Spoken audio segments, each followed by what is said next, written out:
Hello दोस्तों, मैं Jayant Kumar universe classes में आपका स्वागत करता हूं। दोस्तों, हम आपके लिए 10वीं कक्षा का अगली वीडियो लेकर आए हैं। तो चलिए हम शुरू करते हैं। हम लोग पढ़ रहे थे प्रकाश का परावर्तन, ठीक है। तो इसके पहले वीडियो में हम लोग ये पढ़ लिए हैं अवतल दर्पण द्वारा बनाया गया प्रतिबिंब, उसका स्थिति और अवतल दर्पण का यूज। तो हम उसके आगे आज उत्तल दर्पण के बारे में पढ़ेंगे, ठीक है। उसका स्थिति, उसका जो प्रतिबिंब बनता है उस बारे में हम आज देखेंगे। तो चलिए हम शुरू करते हैं। तो सबसे पहले है उत्तल दर्पण द्वारा निर्मित प्रतिबिंबों का प्राप्त करने का नियम। तो नियम क्या कहता है, तो चलिए हम देखते हैं। पहला नियम है परावर्तन के बाद मुख्य अक्ष के समानांतर प्रकाश की किरण फोकस से आती प्रतीत होती है। तो इसके लिए हमको एक फिगर दिखाना पड़ेगा। तो चलिए हम फिगर ड्रॉ करते हैं। तो सबसे पहले हम क्या करेंगे, एक उत्तल दर्पण हम लोग पढ़ रहे हैं, तो एक उत्तल दर्पण लेंगे। तो एक उत्तल दर्पण लिया, ठीक है।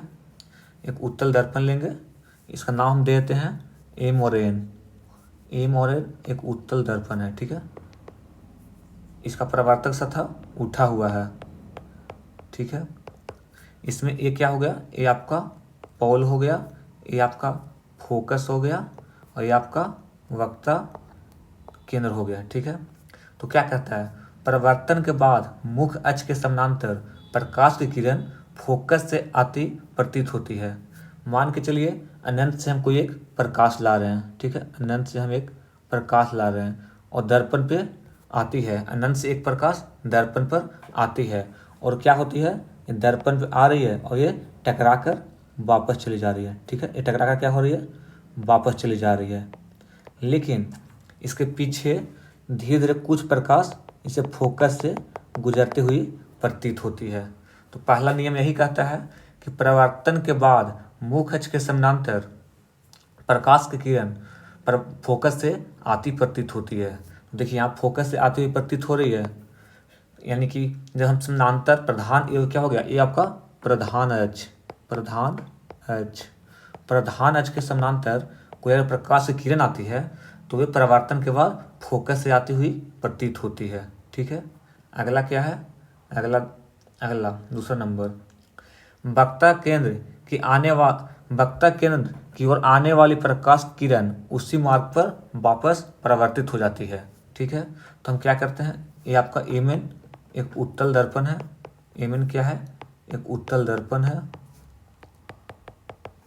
इसका यहाँ पे आपका पोल हो जाएगा, ये आपका फोकस हो जाएगा, ये आपका वक्ता केंद्र हो जाएगा, ठीक है। हम एक प्रकाश को ला रहे हैं, ठीक है। हम कहीं से एक प्रकाश ला रहे हैं, मान के चलिए हम यहाँ से एक प्रकाश ला रहे हैं, दर्पण पे आए, ठीक है। ऐसे हम प्रकाश लाए, दर्पण पर आए, लेकिन क्या कहता है, वो वापस परावर्तित हो जाती है यहीं से। कहाँ से, जहाँ पर आई दर्पण पर, वहीं से वापस उसी दिशा में परावर्तित हो जाती है। लेकिन कुछ प्रकाश की किरण एक वक्ता त्रिज्या से जाती हुई प्रतीत होती है। कुछ प्रकाश की किरण वक्ता केंद्र से जाती हुई प्रतीत होती है। ये आपका क्या हो गया, ये आपका वक्ता केंद्र हो गया। तो जब प्रकाश की किरण कोई दर्पण पे आती है तो वो अपनी ही दिशा में वापस हो जाती है, लेकिन कुछ प्रकाश की किरण वक्ता केंद्र से जाती हुई प्रतीत होती है, ठीक है।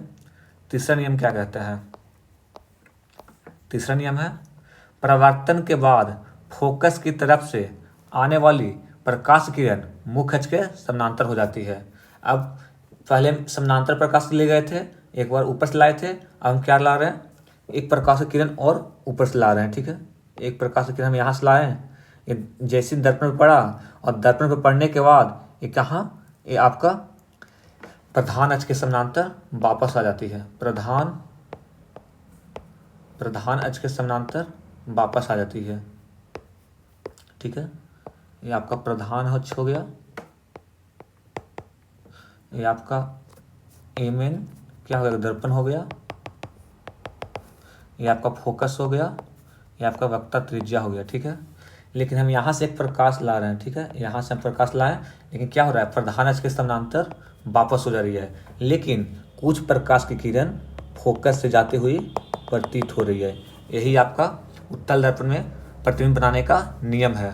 तो पहला नियम क्या था, कि पहला नियम है, हम प्रधान अक्ष के समानांतर ले जाते हैं कोई प्रकाश तो दर्पण से वापस चली जाती है और कुछ प्रकाश की किरण फोकस से गुजरती हुई प्रतीत होती है।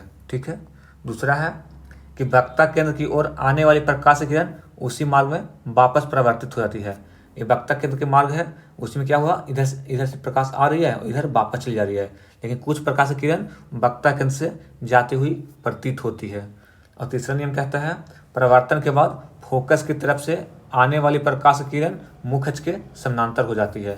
ये आपका सामने देखिए, इसके सामने फोकस है, फोकस से आ रही प्रकाश की किरण या क्या हो रही है, प्रधान अक्ष के समानांतर हो रही है, लेकिन कुछ प्रकाश की किरण फोकस से होकर गुजर रही है। ठीक है।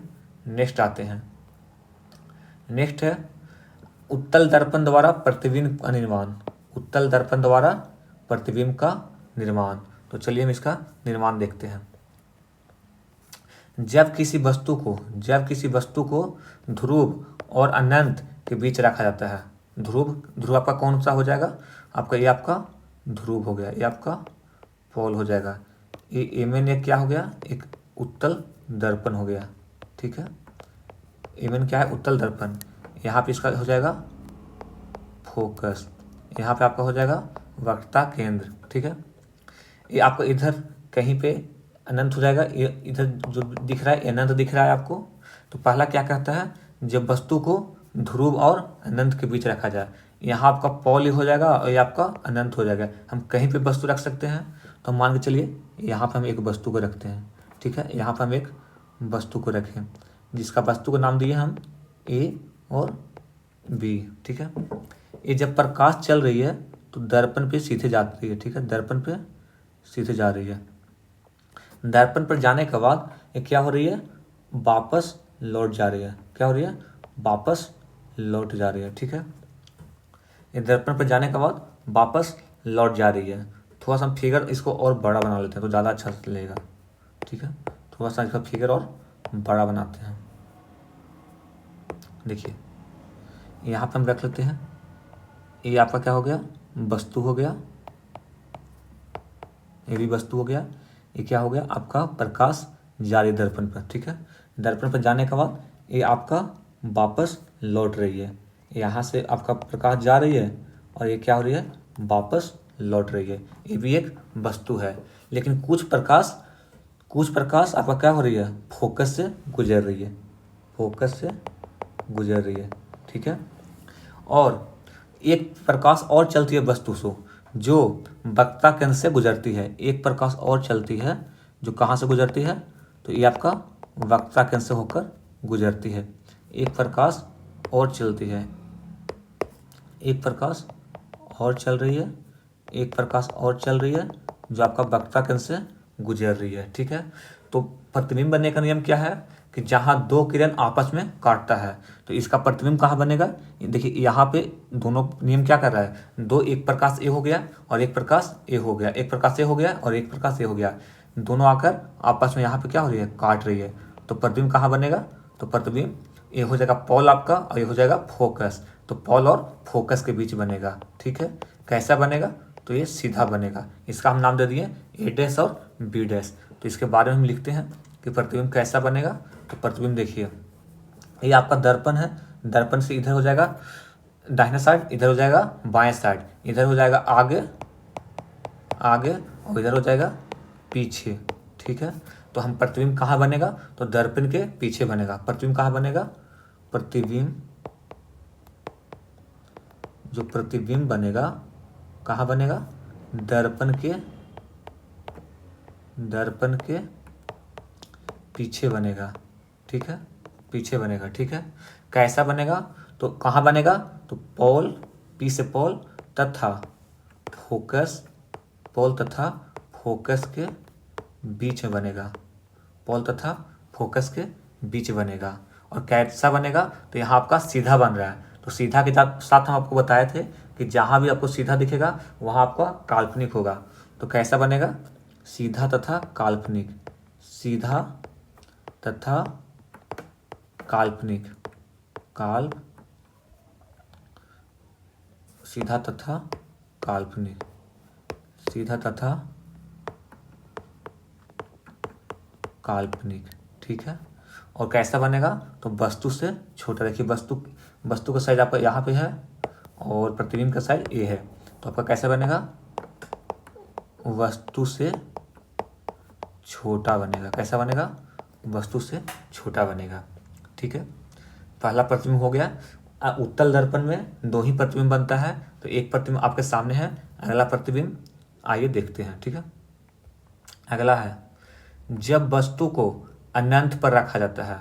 अनंत का मतलब कहीं भी रख दीजिए। ठीक है, तो अनंत मतलब कहीं भी, तो ये आपका क्या हो गया, ये आपका बॉल हो गया। ठीक है, ये आपका फोकस हो गया, ये आपका वक्त का केंद्र हो गया। तो हम कोई भी प्रकाश की किरण अनंत से ला रहे हैं, अनंत मतलब कहीं भी, तो हम मान के चलिए एक प्रकाश की किरण ऐसे लाएं। ठीक है, और ये क्या होता है, ये वापस टकरा कर वापस चली जाती है। ठीक है, वापस क्या होती है, वापस टकरा कर लौट जाती है। तो ये ऐसे प्रकाश आया और इधर से लौट जाएगी। लेकिन कुछ प्रकाश फोकस से होकर गुजरती है। ठीक है, एक प्रकाश की किरण और हम इधर से लाते हैं।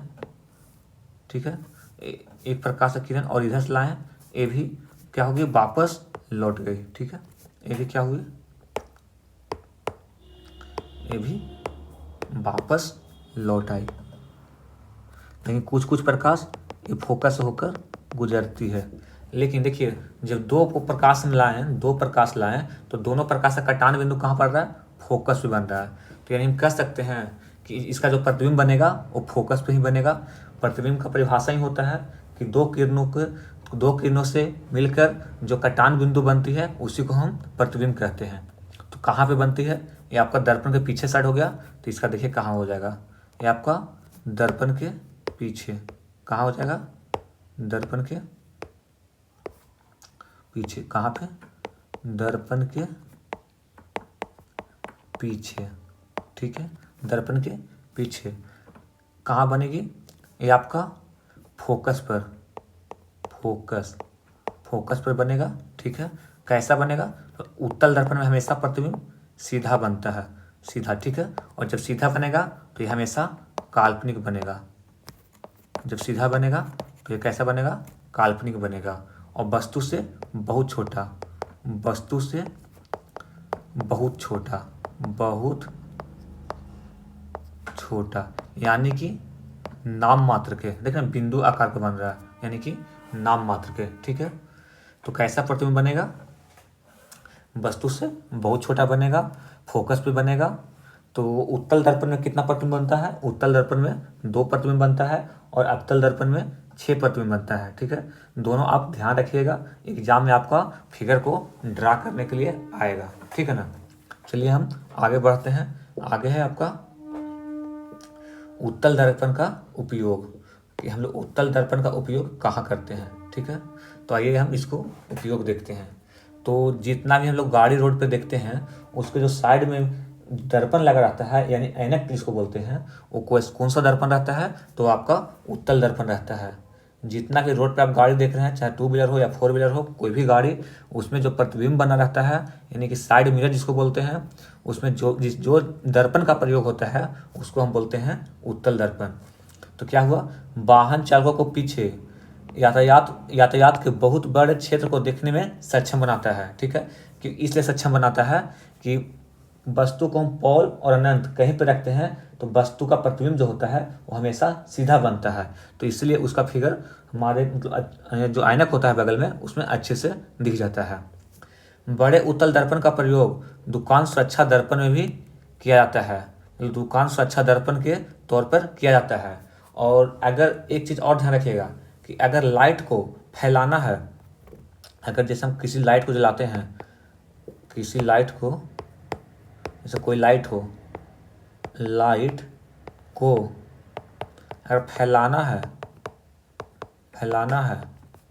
तो हम क्या चीज़ का उपयोग करेंगे, उत्तल दर्पण का प्रयोग करेंगे, दर्पण का प्रयोग करेंगे।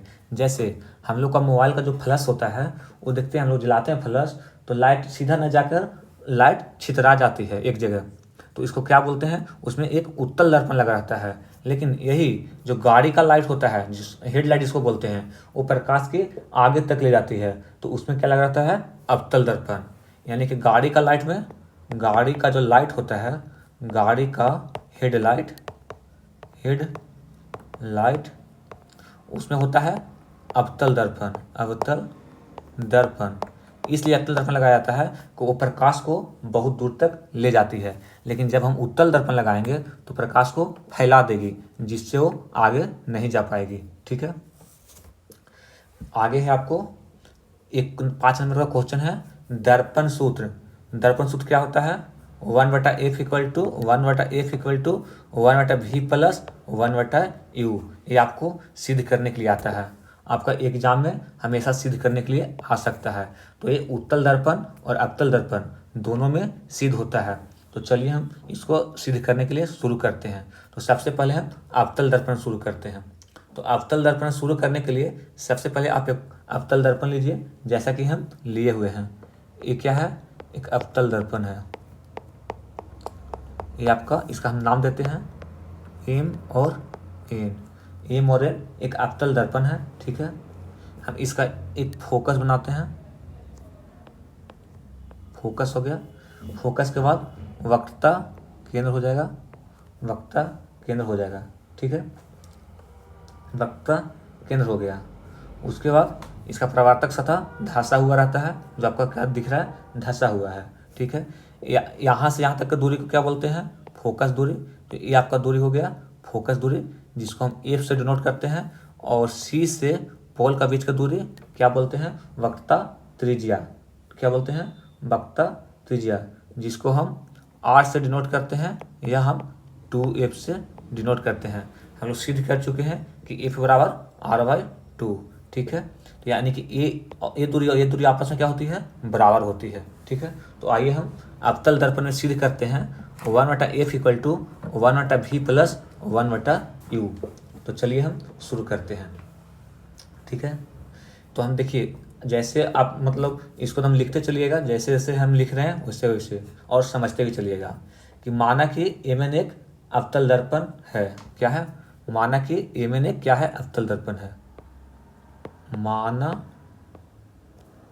कि एम और एन एक अवतल एमएन एक अवतल दर्पण है। ठीक है, मतलब ये आपको जो फिगर दिख रहा है उसको बस शो करना है। जिसका प्रधान अक्ष, ये तो आपका यहाँ पे पी हो जाएगा, पोल नहीं लिखे, पी हो जाएगा। ये आपका यहाँ पे कुछ नाम दे दीजिए, हम ओ नाम दे देते हैं, तो ओ और पी सामना सामनी हो जाएगा, इसको हम नाम देते हैं ओ। तो इसमें लिखिए जिसका प्रधान अक्ष क्या हो जाएगा? ओ और पी हो जाएगा, ओ पी हो जाएगा। ओ पी प्रधान अक्ष क्या है? ओ पी है। ठीक है, ओ पी है। ठीक है, और सी को दर्शा दीजिए। सी क्या हो जाएगा? सी वक्रता केंद्र हो जाएगा, वक्रता केंद्र। और एफ फोकस है, ये सब दर्शा दीजिए खुद से, सामने देख देख कर। ठीक है, एक हम वस्तु कहीं पे रखते हैं। ठीक है,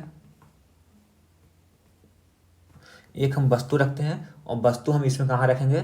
तो वस्तु को हम रखेंगे अनंत इधर ओ साइड अनंत हो जाएगा, और सी क्या हो जाएगा? वक्रता केंद्र। सी क्या हो जाएगा? वक्रता केंद्र। तो अनंत और वक्रता केंद्र के एक बीच में हम एक वस्तु रखते हैं। तो चलिए हम एक वस्तु रखते हैं। ठीक है, एक हम वस्तु रख लेते हैं। माना कि अनंत और इसके बीच में हम एक वस्तु रखें। वस्तु का हम नाम दे देते हैं ए और बी। वस्तु का नाम क्या दिए हैं? ए और बी। वस्तु का हम नाम दिए हैं ए और बी। चलिए ठीक है, तो वस्तु का नाम हो गया ए और बी। तो इसमें लिखिए कि ए बी एक वस्तु लिया, ए और ए बी एक वस्तु को रखा जो वक्रता केंद्र तथा अनंत के बीच है, जो वक्रता केंद्र तथा अनंत के बीच है, ठीक है, जो कहाँ है, वक्रता केंद्र और अनंत को बीच है। अब हम क्या करेंगे, इससे हम प्रकाश दर्पण पे ले जाएंगे। यहाँ से एक प्रकाश को हम दर्पण पे ले जाएंगे। वस्तु से एक प्रकाश दर्पण पर जा रही है, ठीक है, दर्पण पे गई और दर्पण पर जाने के बाद ये कहाँ से वापस लौटती है, फोकस से वापस लौटती है। तो ये जो प्रकाश है फोकस से वापस लौटी, कहाँ से लौटी, फोकस से वापस लौटती है। एक प्रकाश की किरण और कहाँ से जा रही है, सी से जाती है। एक प्रकाश की किरण सी से जाती है, ठीक है, सी से गई और यहीं से वापस लौट जाती है। यहाँ सी से गई, यहीं से क्या हो जाएगी, वापस लौट जाएगी। तो वस्तु का जो प्रतिबिंब बनेगा, दोनों कटान बिंदु पे वस्तु का प्रतिबिंब बनेगा। तो वस्तु का प्रतिबिंब कहाँ बनेगा, वस्तु का प्रतिबिंब देखिए यहाँ पे बनेगा, ये आपका उल्टा प्रतिबिंब बन जाएगा, ठीक है।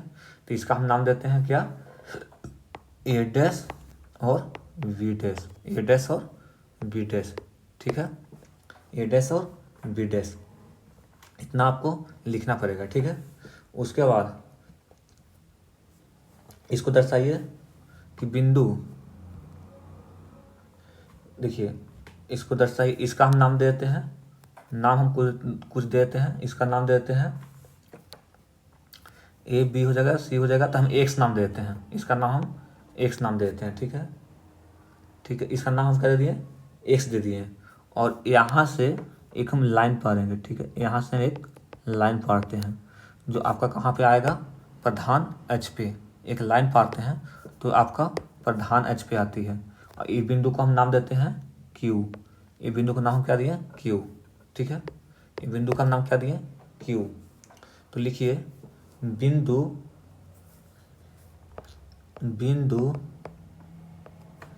एक्स से बिंदु एक्स से एक्स क्यू बिंदु एक्स से एक्स क्यू, ठीक है, बिंदु एक्स आपका ये हो जाएगा, ये क्यू हो जाएगा। तो बिंदु एक्स से एक्स क्यू प्रधान अक्ष पर प्रधान अक्ष पर ये क्या हुआ, हम लंब डाला, क्या लंब डाला, ठीक है, ये क्या डाला, लंब डाला। अब आइए यहाँ पे शुरू करते हैं इसको सिद्ध करना। साथ ही माना कि वस्तु की दूरी क्या हो जाएगा, आपका यू हो जाएगा। देखिए वस्तु का दूरी को सूचित करते हैं यू से, तो आपका यहाँ पी से लेकर ये आपका पी और ए का दूरी क्या हो जाएगा, यू हो जाएगा। तो माना कि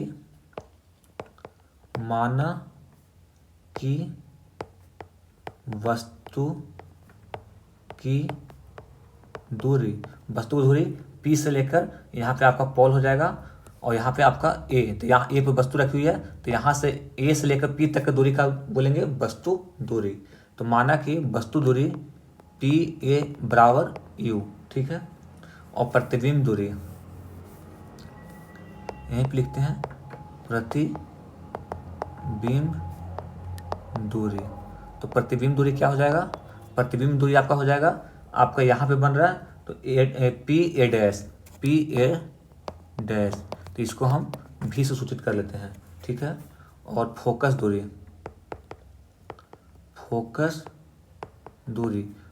क्या हो जाएगा, आपका पी से लेकर बड़ा एफ के बीच, यानी कि छोटा एफ हो जाएगा, ठीक है, एफ है, इतना आप लिख लीजिएगा, जैसे लिख रहे हैं बस ऐसे ही, ठीक है। अब शुद्ध करते हैं, वक्रता त्रिज्या में आपको पता हो जाएगा, वक्रता त्रिज्या जिसको हम कैसे नोट करते हैं, आर से। तो आर वक्रता त्रिज्या क्या हो जाएगा, आपका सी से लेकर पी का बीच दूरी, यानी कि हम कह सकते हैं सी से पी का दूरी को क्या कहेंगे, 2f हमें यहाँ लिखे हुए आपको आर, यानी कि हम लिख सकते हैं पी से लेकर सी तक की दूरी हो जाएगा आपका आर भी कह सकते हैं या 2f भी कह सकते हैं, क्योंकि हम लोग पहले सिद्ध कर चुके हैं f बराबर r/2, ठीक है। तो अब यहाँ पे देखिए त्रिभुज ए बी सी आप देखिए तो त्रिभुज ए बी और सी एक त्रिभुज बना, ए बी सी क्या बन रहा है, त्रिभुज बन रहा है, ठीक है। और त्रिभुज ए डैश बी डैश और सी, ये त्रिभुज बन रहा है। यहाँ पे एक ए भी एक आपका त्रिभुज बन रहा है, ये भी आपका क्या हो रहा है, त्रिभुज बन रहा है। तो आइए हम देखते हैं त्रिभुज, त्रिभुज क्या हो जाएगा, ए बी सी, त्रिभुज ए बी सी तथा तथा त्रिभुज क्या हो जाएगा, ए डैश बी डैश सी, ए डैश बी डैश सी में, ए डैश बी डैश सी में। तो क्या हो जाएगा, एंगल, एंगल जो सी आपको दिख रहा है, angle A C, A C B, यहाँ से ए आपका ए हो जाएगा, ये आपका सी, ये आपका बी, एंगल ए सी बी बराबर एंगल ए डैश सी बी डैश लिख सकते हैं शीर्षाभिमुख कोण से, क्योंकि एक कोण और एक कोण आपस में क्या हो जाएगा, बराबर हो जाएगा। तो आइए लिखते हैं इसको, क्या हो जाएगा, एंगल ए सी बी बराबर एंगल ए डैश सी बी डैश, किस कोण से, शीर्षाभिमुख कोण से, शीर्षाभिमुख कोण,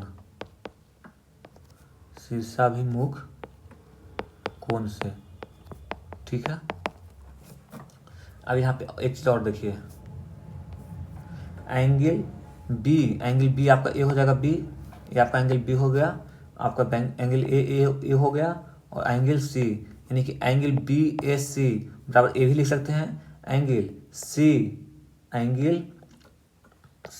बी डैश ए सी, क्या लिख सकते हैं, एंगल बी ए सी, बी ए हो जाएगा सी आपका बी ए सी बराबर क्या हम लिख सकते हैं, एंगल बी डैश ए डैश सी, या सी ए डैश बी डैश, कुछ भी लिख सकते हैं। क्यों लिख सकते हैं कि दोनों समकोण बन रहा है, यहाँ भी आपका समकोण बन रहा है, यहाँ भी आपका समकोण बन रहा है, ये भी आपका कोण समकोण बन रहा है। तो आइए हम इसको लिखते हैं, एंगल बी ए सी बराबर एंगल बी डैश ए डैश सी, किस लिए कि दोनों समकोण है, दोनों क्या है, समकोण त्रिभुज के कारण, त्रिभुज के कारण लिख दीजिए, समकोण होने के कारण या समकोण त्रिभुज के कारण, कुछ भी लिख सकते हैं आप, समकोण होने के कारण, समकोण होने के कारण, ठीक है। अब देखिए, अब थोड़ा सा देख लीजिए एक और फिगर, शेष एंगल ए, एंगल बी और angle c, angle a angle b angle c, शेष हो जाएगा एंगल ए डैश बी डैश सी, ये भी क्या हो जाएगा, आपस में बराबर हो जाएगा, यानी कि एंगल, जब दो एंगल बराबर होता है तो तीसरा एंगल ऑटोमेटिक बराबर हो जाता है, ठीक है। तो क्या हम लिख सकते हैं कि एंगल ए बी सी बराबर एंगल ए डैश बी डैश सी, जब दो एंगल आपस में बराबर है तो तीसरा एंगल खुद ब खुद बराबर हो जाएगा, ठीक है। तो इसलिए हम कह सकते हैं कि त्रिभुज जो ए बी सी आपका जो त्रिभुज है वो क्या है, समरूप है, जो त्रिभुज ए बी सी है वो क्या है, समरूप है। समरूप का चित्र ऐसे देते हैं, समरूप है किसका, तो त्रिभुज ए डैश बी डैश सी का, ठीक है।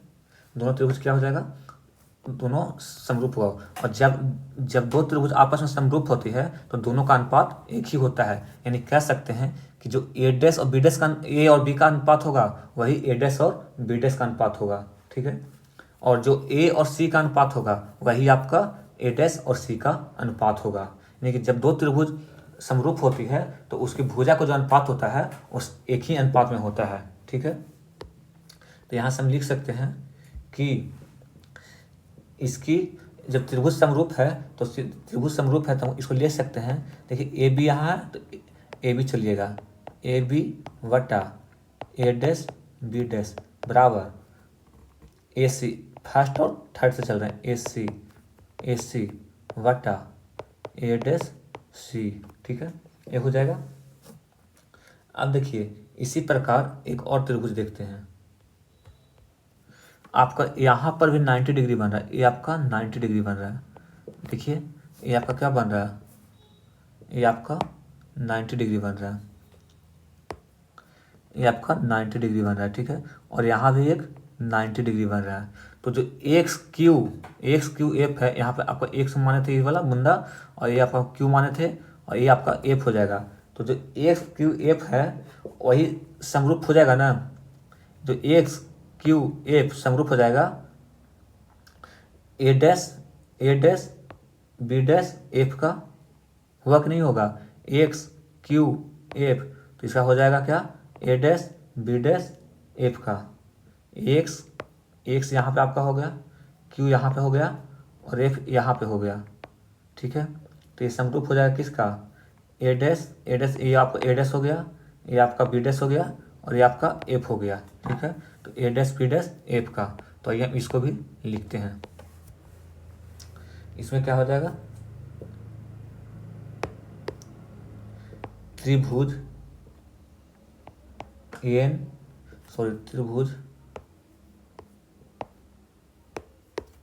त्रिभुज क्या हो जाएगा, एक्स हो जाएगा, यहाँ पे एन तो आपका यहाँ पे है, तो एक्स हो जाएगा। त्रिभुज एक्स क्यू एफ बराबर नहीं, समरूप हो जाएगा, एक्स क्यू एफ समरूप त्रिभुज ए डैश बी डैश एफ का, ठीक है। अब जब ए भी आपका समानुपाती है तो हम इसको ऐसे लिख सकते हैं कि एक्स क्यू बटा ए डैश बी डैश बराबर क्यू एफ बटा B dash F, Q F क्या हो जाएगा, क्यू एफ बटा बी डैश एफ, या थोड़ा सा माइनर हुआ, देखिए थोड़ा सा यहाँ पर एक्स क्यू एफ कहाँ पे है, एक्स क्यू एफ, तो इसका आपका हो जाएगा एक्स क्यू एफ, तो आपका ये हो जाएगा बी डैश ए डैश एफ, इसका हो जाएगा बी डैश ए डैश एफ, बी डैश ए डैश एफ, इसका हो जाएगा क्या हो जाएगा, बी डैश ए डैश एफ, बी डैश ए डैश एफ, ठीक है। तो ये हो जाएगा आपका क्या, एक्स क्यू बटा ए डैश बी डैश बराबर क्यू एफ बटा क्या हो जाएगा, ए डैश एफ, क्यू एफ क्या हो जाएगा, क्यू एफ ये हो जाएगा आपका, तो ए डैश एफ, ठीक है। अब देखिए एक चीज़ और यहाँ पे देखिए, जो यहाँ पे हम क्यू बिंदु लिए हैं, ये जो क्यू बिंदु लिए हैं ये पी का बहुत निकट है, ये बिंदु लिए हैं क्यू, ये पी का क्या है, बहुत निकट है। तो हम यहाँ पे हम क्यू ना मान के इसको बराबर हम पी मान लेते हैं अपना मन से, ठीक है। तो हम क्या करते हैं, जो क्यू बिंदु है पी का क्या है, बहुत निकट है, तो क्यू बराबर हम पी मान लेते हैं। तो ऐसे मान लेते हैं, देखिए कि माना कि जो क्यू बिंदु है पी के बहुत निकट है, पी के बहुत क्या है, निकट है, ठीक है। तो हम क्या कह सकते हैं, जब पी के बहुत निकट है, तो यहाँ पे देख लीजिए ये पी का बहुत निकट है, तो जो क्यू एफ बराबर होगा वो हम उसको मान लेते हैं पी एफ, क्यू एफ को क्या मान लेते हैं, पी एफ। तो हम यहाँ पे लिख सकते हैं क्यू एफ बराबर क्या हम मान लें, पी एफ, ठीक है। क्यू एफ को क्या मान लें, पी एफ। अब देखिए समीकरण किसी को नहीं दिए थे, समीकरण यहाँ पर आप दे दीजिए, ठीक है। ये आपका समीकरण फर्स्ट हो जाएगा और ये आपका समीकरण सेकंड हो जाएगा, ठीक है। अब चलिए समीकरण से क्या हो जाएगा, समीकरण दो से, ठीक है। क्या हो जाएगा, तो दो में क्या है, समीकरण दो में क्या है, देखिए एक्स क्यू देखिए, तो एक्स क्यू कहाँ पे है आपका, एक्स क्यू यही है आपका एक्स क्यू। तो एक्स क्यू का मान हम क्या रख सकते हैं, जो ए दूरी और ए दूरी ए बी के बराबर है, यानी कि हम कह सकते हैं कि एक्स क्यू का दूरी और ए बी का दूरी आपस में क्या है, बराबर है। तो एक्स क्यू बराबर क्या हम लिख सकते हैं, एक्स क्यू को बराबर ए बी बटा A dash B dash A dash B dash बराबर क्यू एफ का क्यू एफ हो जाएगा बटा ए डैश एफ, ठीक है, ये हो जाएगा। और यहाँ पे हम ये आपको देख ही लिए हैं कि जो क्यू बिंदु है वो पी का क्या है, क्यू बिंदु पी के बहुत निकट है, तो यानी कि क्यू एफ बराबर पी एफ, क्यू एफ बराबर पी एफ, क्यू एफ बराबर पी एफ, क्या हो जाएगा, क्यू एफ बराबर क्यू से लेकर एफ बराबर पी एफ हो जाएगा, ठीक है। तो यहाँ पे क्या हो जाएगा, क्यू एफ को हम क्या लिख सकते हैं, क्यू एफ को क्यू एफ ना लिख कर हम इसको पी एफ लिख देते हैं, पी एफ, ठीक है। इसको हम समीकरण 3 मान लेते हैं। अब 1 और 3 से चलते हैं, समीकरण 1 और 3 से, समीकरण 1 और 3 से। तो एक में क्या हुआ था देखिए, तो आइए, तो एक में ए बी बटा A dash B, A B बटा ए डैश बी, और यहाँ क्या है ए बी बटा ए डैश बी। तो हम ए डैश बट देखिए यहाँ भी ए बी बटा ए डैश बी है, यहाँ भी ए बी बटा ए डैश बी है, तो हम यहाँ लिख सकते हैं ए सी बटा ए डैश सी, ए सी बटा ए डैश सी बराबर, यहाँ भी क्या है ए बी बटा ए डैश बी है, तो यहाँ क्या लिख सकते हैं पी एफ बटा A dash F, P F बटा ए डैश एफ हम लिख सकते हैं 1 और 3 समीकरण से। तो आइए देखिए यहाँ हम क्या लिखते हैं, अब ए सी देखिए तो कहाँ पर है, ए सी, ए और सी, आपका ए आपका यहाँ है और सी आपका यहाँ है, ठीक है, ए सी। तो ए सी बराबर हम लिख सकते हैं कि ए से लेकर पी का दूरी माइनस ए से लेकर पी का दूरी माइनस पी से लेकर सी का दूरी, यहाँ से यहाँ तक ए से लेकर पी का दूरी माइनस पी से लेकर सी का दूरी, तो बराबर ए सी हमको निकल जाएगा। तो आइए हम लिखते हैं A P minus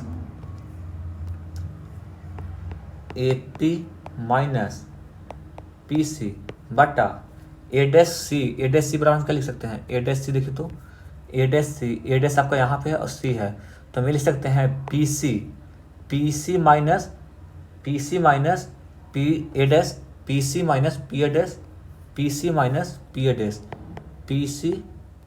P C minus P A dash बराबर, यहाँ पी एफ का पी एफ छोड़ देंगे और यहाँ ए डैश एफ का देखिए ए डैश एफ कहाँ, ए डैश आपका ये है और एफ आपका ये है, ए डैश एफ है। तो ए डैश का एफ का क्या लिख सकते हैं, पी ए डैश मतलब पी यहाँ से यहाँ तक दूरी पी ए डैश हो जाएगा, ये वाला दूरी और ये वाला दूरी पी डैश से हो जाएगा, और यहाँ में अगर पी एफ घटाएंगे तो आपका निकल जाएगा ए डैश एफ। तो हम यहाँ लिखते हैं कि P A dash minus P F, P A dash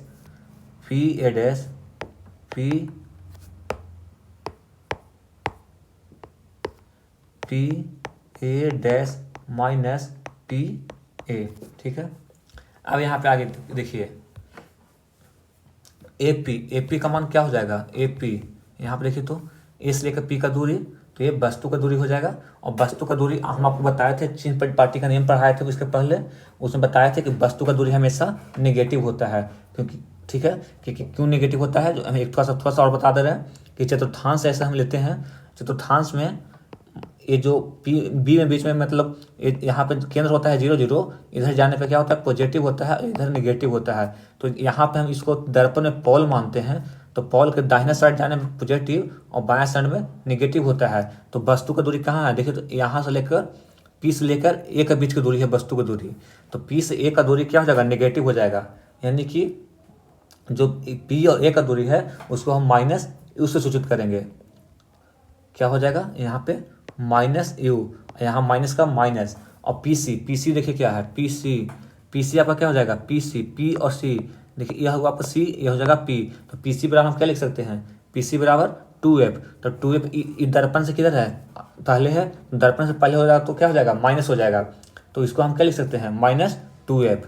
तो पी सी बराबर क्या हो जाएगा -2f बटा पी सी का क्या हो जाएगा, पी सी का -2f minus P A dash देखिए तो पी ए डैश, पी यहाँ हो जाएगा और ए डैश कहाँ है, यहाँ है।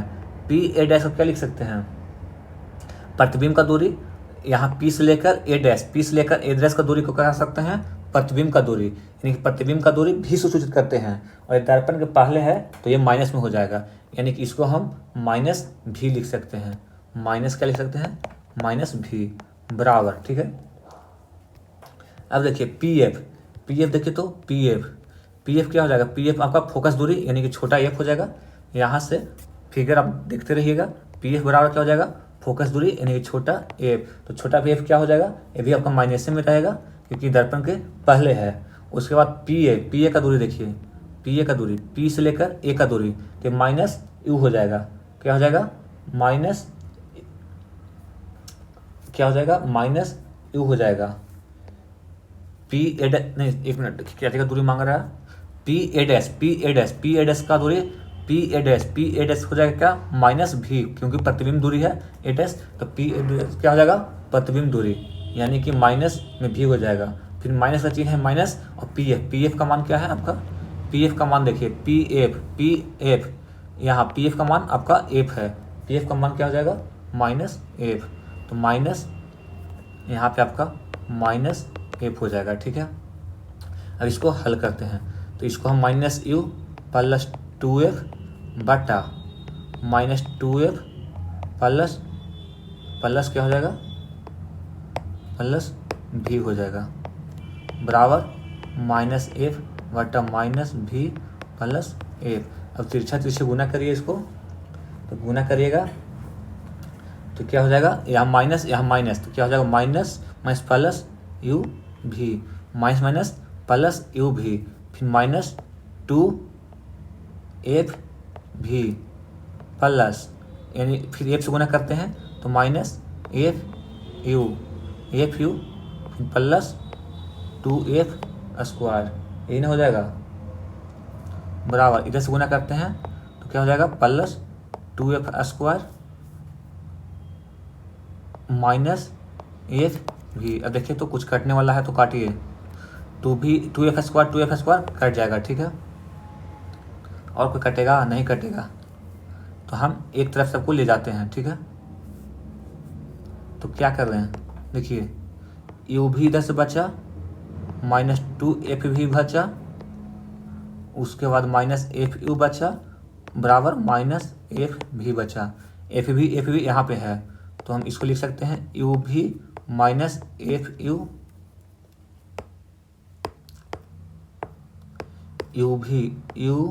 भी माइनस एफ यू बराबर, इधर जाएगा तो ये प्लस हो जाएगा एफ भी,